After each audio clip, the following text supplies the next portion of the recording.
What's up, guys? Welcome back to another video from me. This one's gonna be once again for a class. Today's class is Human Service Studies. Love the class, love what I'm doing. Today we're gonna be talking about some interesting things regarding my volunteering site. I'm volunteering at the Family Abuse Services shelter. It's very interesting. Haven't been able to like fully do a whole thing there, but I've had to go to a training, so I got some hours in at the training. It was interesting. I learned a lot, and I think we're gonna go over some of that today. So yeah, let's see here. So basically, going into this, I knew about physical abuse. My friends have told me multiple times, and you know, I've seen it, and then I have been hit before, but I wouldn't say it nearly as much as other people. Even today, I had someone. We were selling like the table at my father's house because we're selling it, and the lady that got it from us, she was like, "Thank you so much. I just got out of like this abusive relationship, and all this stuff." And I was like, "That's very interesting." Just when people were just like, yeah, it happens to a lot of people. So yeah, yeah. Let's moving on from that. One of the things that we used to better understand the role of physical abuse in a relationship was the power and control wheel. I'm gonna try to put that up.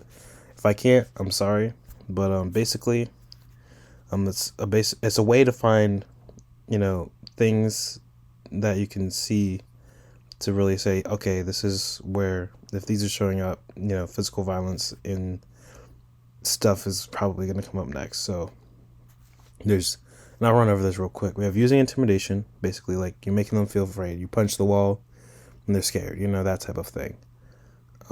Using emotional abuse, so basically putting the victim down, denying them any confidence or destroying their confidence, just humiliating them, making them feel bad, making them feel guilty, that type of thing.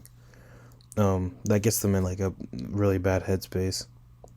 Using isolation, so controlling what the victim does, who he or she sees or talks to, and we'll connect that. Ooh, big yawn there. We'll connect that. We'll connect that to something later, but yeah. Minimizing, denying, and blaming. Just making light of the abuse, so not taking the victim's concerns about it seriously, saying that the abuse didn't,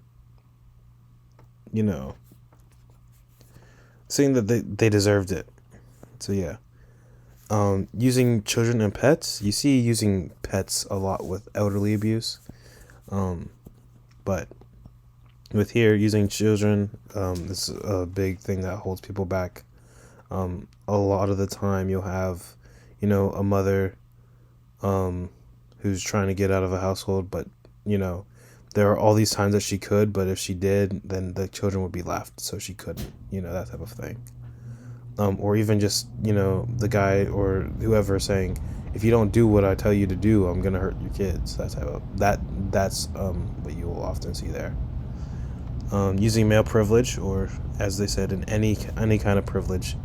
And on here it really says like like treating the victim like a servant, and making the big decisions, acting like the master of a castle, and like being the one to define the rules of the relationship, right?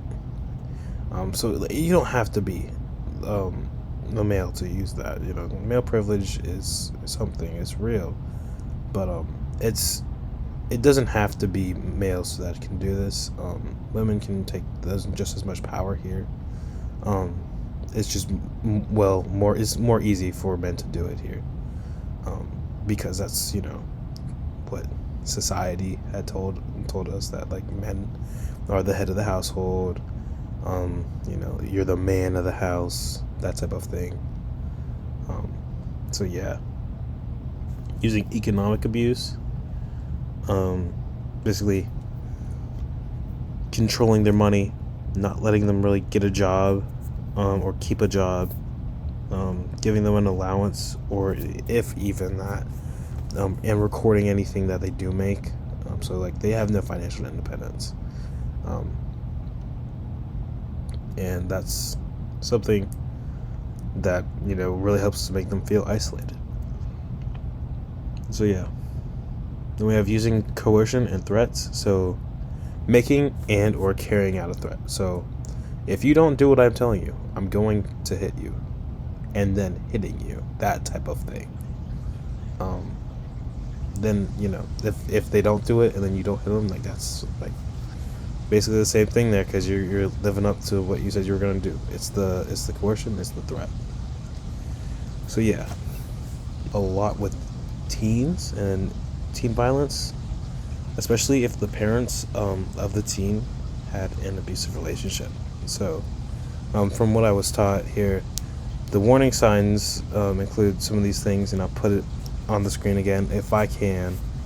Um, Checking cell phones or emails or social networks without permission, extreme jealousy or insecurity, consistent belittling or putting down, explosive tempers, isolation from family or friends. Sorry. Making false accusations, constant mood swings towards you, physically inflicting pain or hurt in any way, possessiveness, telling someone that they can or cannot do, and then repeatedly pressuring someone into having sex.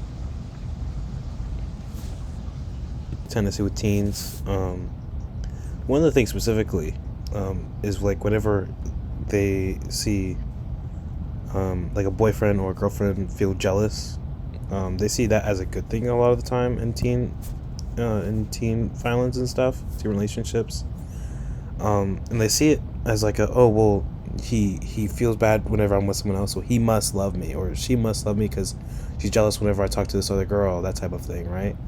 But in reality, while that can be cute and all, it really shows the sign of possessiveness. It shows that like they see you as their person, not just your own person.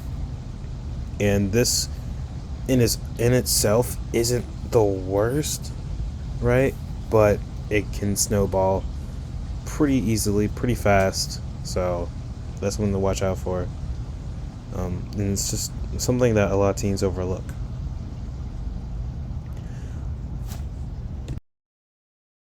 Gender bias, when it comes to like physical violence, that you would see with adults, it's there's definitely gender bias there. Like that's not a secret. But with teens, it's definitely there too. And for example, when boys are raised, they're often told to like never hit a girl, right? But girls aren't told the same thing. And even if they do, right?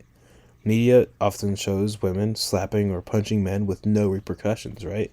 So teen girls often end up physically abusing boys with no repercussions. And I have personal experience with this. And I brought it up with the group because they were getting really in depth about it. And like in high school, I was dating this girl. She was in band. She was a very nice person. Everyone loved her. She was really amazing. Like, I'm not gonna say she wasn't, but there came a point in time where she would come in, and she was a band kid, right? So her mom was a music teacher, so like she always had something music related with her.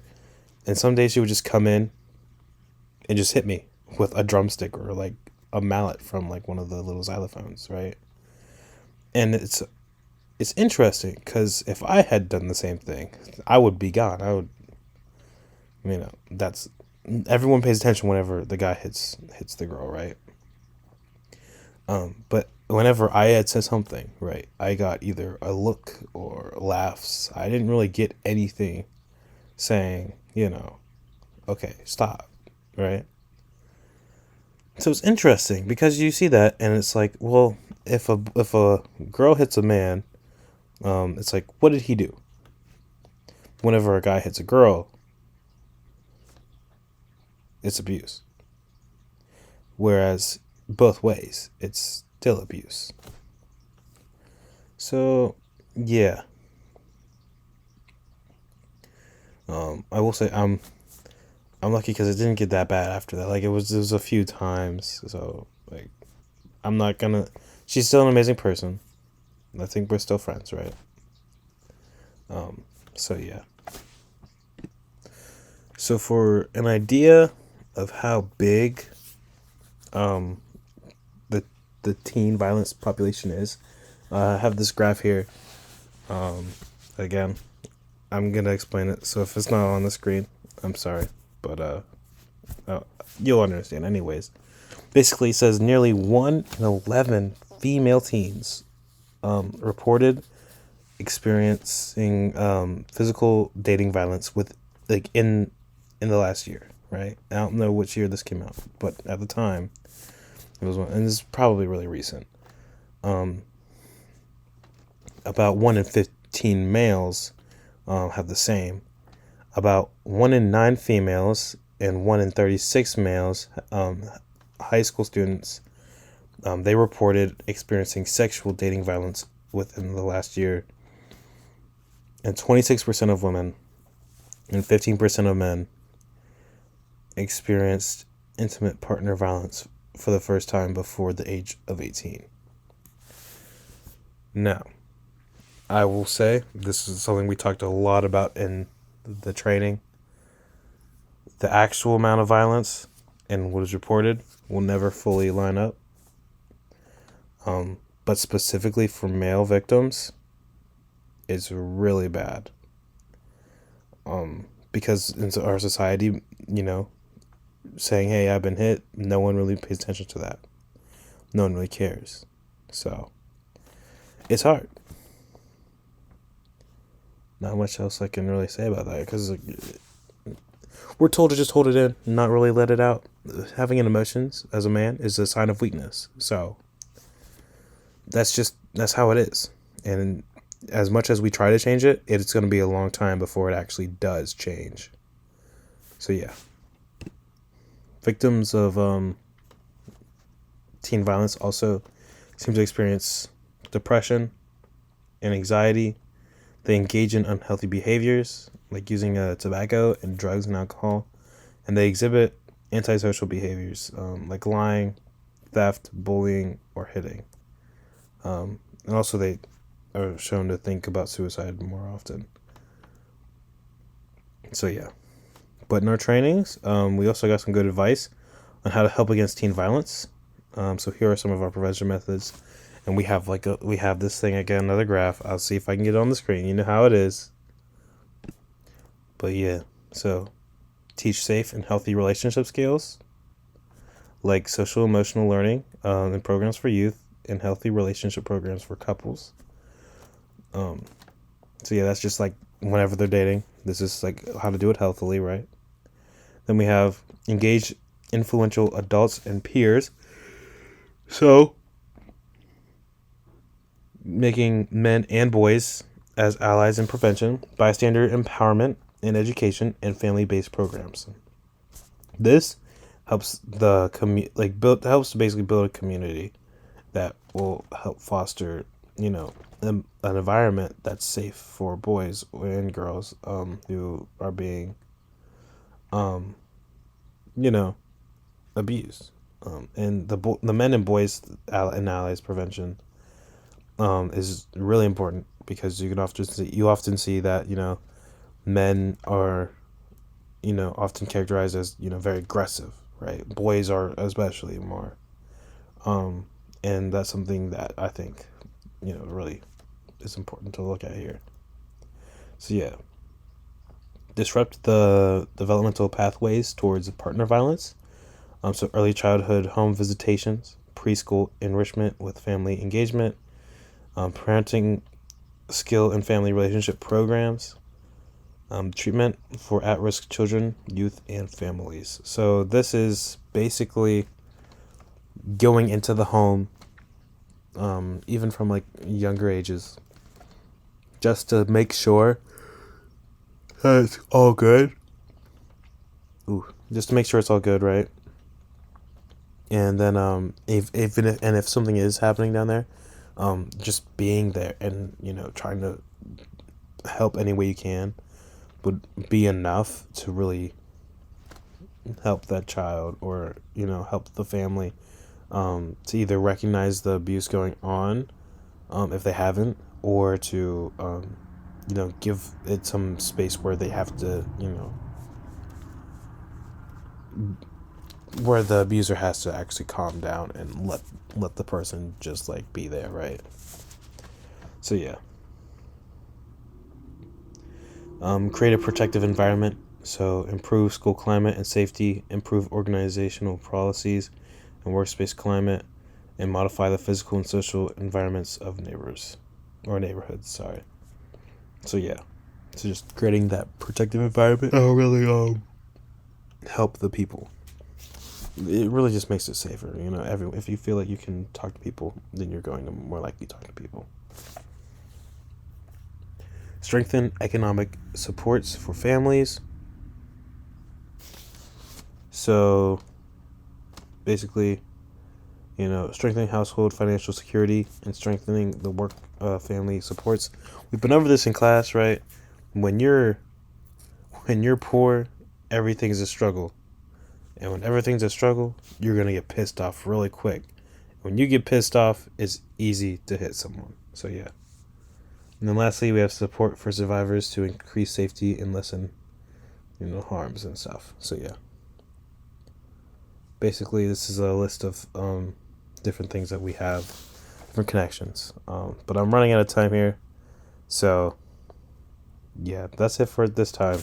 I'll catch you next episode on this random podcast I'm doing for my human service studies class.